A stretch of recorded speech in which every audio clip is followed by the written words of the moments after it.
নমস্কাৰ, মোৰ ইউটিউব চেনেলে তোমালোকক আদৰণি জনাইছোঁ। আজিৰ এই ভিডিঅ'টিৰ বিষয়বস্তু ভাৱ বহলাই লিখা, অসমীয়া ভাষাত থকা ভাৱ বহলাই লিখা, তাৰে ওপৰত ভিত্তি কৰি কেইটামান ভাৱ বহলাই লিখা লৈ আনিছোঁ। সেইকেইটাৰ ভিতৰত হৈছে আপোন ভালেই জগত ভাল, অতি দৰ্পে হতলংকা, ৰাইজে নখ জোকাৰিলে নৈ বয়, দুই নাৱত দুই ভৰি আৰু তুলসীৰ লগত কলপতুৱাৰ মুক্তি। এতিয়া আহাচোন ভিডিঅ'টিৰ মাজলৈ যাওঁ। প্ৰথমতে আছে আপোন ভালেই জগত ভাল। সমাজ এখনৰ সকলো মানুহ যদি নিজেই ভাল হয়, তেতিয়া জগতখনো ভাল হয়। অৰ্থাৎ জগতখন ভাল হোৱাৰ মূল কাৰণেই হৈছে আমি প্ৰত্যেকেই নিজে ভাল হোৱাটো।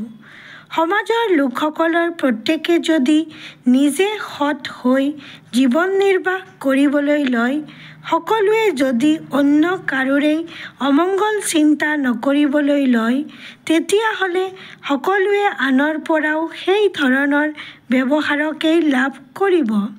ফলস্বৰূপে সমগ্ৰ জগতকে এখন শান্তি শৃংখলাৰ সমাজ গঢ়ি উঠিব আৰু সেইখন সমাজত সকলোৱে মুক্ত মনেৰে বিচৰণ কৰাৰ সুযোগ লাভ কৰিব। আমি যদি আনক নম্ৰভাৱেৰে ব্যৱহাৰ কৰোঁ, তেওঁলোকেও আমাক নম্ৰভাৱে ব্যৱহাৰ কৰিব আৰু কটুৱা মাতেৰে মাতিলে তেওঁলোকেও আমাক কটুৱা মাতেৰে মাতিব। সেইবাবেই কোৱা হয় আপোন ভালেই জগত ভাল। এইবাৰ আহোঁ অতি দৰ্পে হতলংকা। অতিমাত্ৰা অহংকাৰে যে মানুহৰ সৰ্বনাশ মাতি আনিব পাৰে, সেই প্ৰসংগতে এই ফকৰা যোজনা ফাঁকিৰ উল্লেখ কৰা হয়। স্বৰ্ণলংকাৰ অধিপতি ৰাৱণ অসীম ক্ষমতাৰ অধিকাৰী হৈছিল। অসীম ক্ষমতাৰে বলীয়ান হৈ ৰাৱণে স্বৰ্গ, মৰ্ত্য আৰু পাতালত তেওঁৰ সমকক্ষ কোনোৱে নাই বুলি দম্ভালি মাৰিছিল। ৰাৱণে সীতাক হৰণ কৰি নিয়াৰ পাছত শ্ৰীৰামচন্দ্ৰই যেতিয়া নৰ আৰু বান্দৰ সৈন্যৰে লংকা অৱৰোধ কৰিলে, তেতিয়া ৰাৱণে নৰ বান্দৰ ৰাক্ষসৰ খাদ্য বুলি উপহাস কৰিলে। অথচ সেই ৰামচন্দ্ৰৰ হাততে ৰাৱণ আৰু সোণৰ লংকা ছাৰখাৰ হৈ গ'ল। সেইবাবেই কোৱা হয় অতি দৰ্পে হত লংকা। এইবাৰ আছে ৰাইজে নখ জোকাৰিলে নৈ বয়। একতাৰ জোৰ বা একেলগে কৰিলে ডাঙৰ কামো সহজে কৰিব পাৰি, তাকে বুজাবলৈ উক্ত পদফাঁকি ব্যৱহাৰ হয়। ৰাইজৰ উমৈহতীয়া শক্তিৰ অপাৰ মহিমা বুজাবলৈ গৈ ৰাইজৰ সামান্য বৰঙণিয়েই যে অতি মূল্যৱান কাম কৰিব পাৰি, তাৰ কথা কোৱা হৈছে। এজনৰ বাবে কঠিন কামটো 10 জনৰ সহায়ত অতি কম সময়তে কৰিব পৰা যায়। অৰ্থাৎ নৈ হ'বলৈ বহু পানীৰ প্ৰয়োজন, যি পানী বৰষুণে যোগান ধৰে। কিন্তু এটুপ এটুপকৈ পানী জমা কৰিও আমি পানীৰ যোগান বৃদ্ধি কৰিব পাৰোঁ।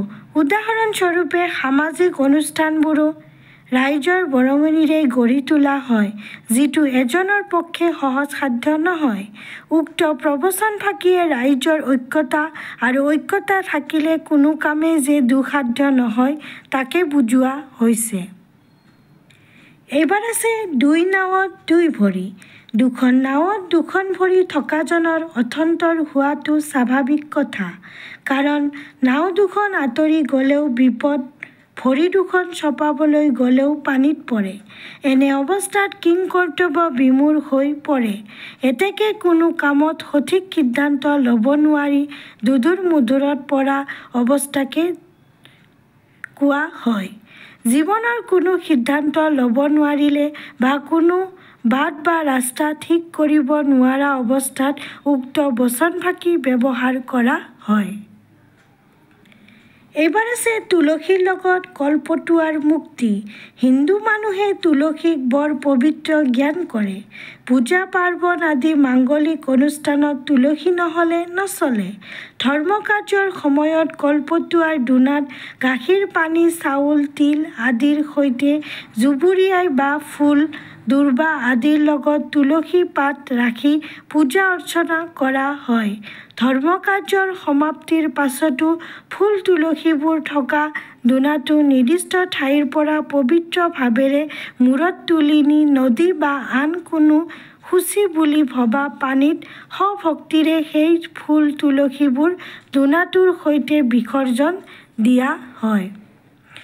এতেকে ফুল তুলসীৰ সৈতে দোনাটোৱেও সমান মৰ্যাদা পাবলৈ সক্ষম হয়।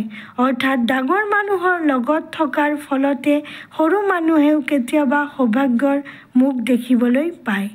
আৰু ইয়াকেই কোৱা হয় তুলসীৰ লগত কলপটুৱাৰ মুক্তি। আজিলৈ এইখিনি আলোচনা কৰিছোঁ। থেংক ইউ ফৰ ৱাচিং।